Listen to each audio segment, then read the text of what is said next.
السلام علیکم ناظرین کرام، نئی ویڈیو میں آپ کو خوش آمدید کہتے ہیں۔ پورے ملک میں جگہ جگہ پہ آگ لگا دی گئی ہے۔ میں کہہ رہا ہوں کہ لگا دی گئی ہے، یہ خود سے نہیں لگی۔ پورے ملک میں ایک افراتفری پھیلائی جا رہی ہے۔ مکمل ٹیک اوور سے پہلے شاید کسی کو کچھ اور لاشیں چاہیے۔ جو صورتحال آزاد کشمیر میں نظر آ رہی ہے، آپ کو حقائق سے آگاہ کرتا ہوں کہ جو لوگ یہ مظاہرے کر رہے ہیں اور جن کے خلاف اچانک پولیس نے حملے کیے، اداروں نے حملے کیے، لاٹھی چارج ہوا، گولیاں بھی شاید چلیں، اس کے پیچھے ان کی ڈیمانڈز کیا ہیں؟ کیونکہ لوگوں کو اصل ایشو کا شاید پتہ نہیں ہے، لیکن یہ بتانے سے پہلے آپ کو اشارتاً کچھ بتانا چاہتا ہوں۔ ایک صاحب ہیں، یہ خود کو صحافی کہتے ہیں، یہ لکھتے ہیں کہ بہت احتیاط کے ساتھ خبر دے رہا ہوں، پولیس پر حملوں اور املاک جلانے کے بعد ایک جماعت کے حوالے سے انتہائی سخت فیصلے خارج از امکان نہیں ہیں۔ یہ غصہ ہے اور پرابلمز ہیں، لیکن اس کا کسی سیاسی جماعت سے کوئی تعلق نہیں ہے۔ یہ جو مومنٹ ہے، اس کی ڈیمانڈز کیا ہیں، یہ آپ کے سامنے رکھتا ہوں۔ جموں کشمیر جوائنٹ عوامی ایکشن کمیٹی اس کا نام ہے، اور ان کی ڈیمانڈز سے آپ کو سمجھ آئے گا کہ یہ کر کیا رہے ہیں، تاکہ آپ سمجھ سکیں کہ حقائق کیا ہیں۔ پھر اس کے بعد بات کرتے ہیں کہ یہ جو آگ لگائی جا رہی ہے، یہ جو لاشیں نظر آ رہی ہیں، کبھی پولیس والے کو پہاڑ سے گرا دیا، کبھی کسی کو پل سے گرا دیا، لوگ مارے جا رہے ہیں، آنسو گیس، لاٹھی چارج، یہ سب کیا ہے؟ آگ لگانا کس کے لیے فائدہ مند ہے، اس پر آتے ہیں، لیکن ان کی ڈیمانڈز پڑھتے ہیں۔ آٹا اور دیگر اشیاء خورد و نوش پر سبسڈی۔ ریاست جموں کشمیر چونکہ ایک متنازع علاقہ ہے، لہٰذا پاکستان اور بھارت اقوام متحدہ کے ذریعے آٹا اور دیگر 48 اشیاء خورد و نوش پر سبسڈی دینے کے پابند ہیں۔ لہٰذا پاکستانی زیر انتظام جموں کشمیر کے شہریوں کو بھارتی زیر انتظام جموں کشمیر اور پاکستانی زیر انتظام گلگت بلتستان کی طرح آٹا اور دیگر اشیاء پر سبسڈی دی جائے۔ آبادی کے تناسب سے آٹا ایلوکیشن بڑھا کر معیاری آٹا مہیا کیا جائے۔ نیز محکمہ خوراک میں ہونے والی کرپشن کو بے نقاب کرنے کے لیے ہائی کورٹ کے ججز پر مشتمل جوڈیشل انکوائری عمل میں لائی جائے۔ یہ ان کی پہلی ڈیمانڈ ہے۔ دوسری ہے کہ ریاست میں موجود بجلی کی پیداوار 2700 سے 3500 میگا واٹ ہے۔ آئندہ چند سالوں میں یہ پیداوار 10,000 میگا واٹ تک پہنچ جائے گی۔ ریاست کے چھوٹے سے خطے میں اتنی وسیع پیداوار حاصل کرنے کے لیے منگلا ڈیم کی تعمیر و توسیع کے وقت 2 بار یہاں کی عوام کو بے گھر کیا۔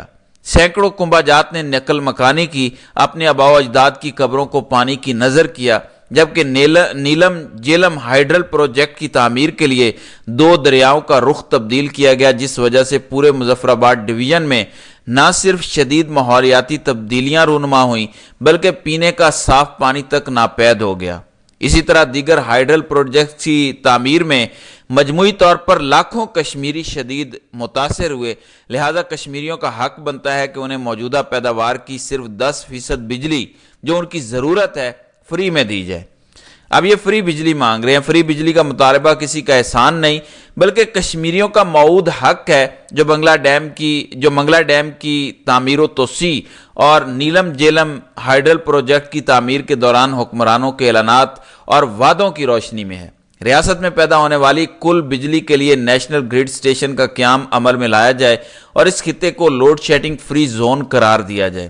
منگلا ڈیم، نیلم جیلم ہائیڈرل پروجیکٹ سمیت دیگر تمام ہائیڈرل پروجیکٹ کی ملکیت آزاد حکومت ریاست جموں کشمیر کے حوالے کی جائے۔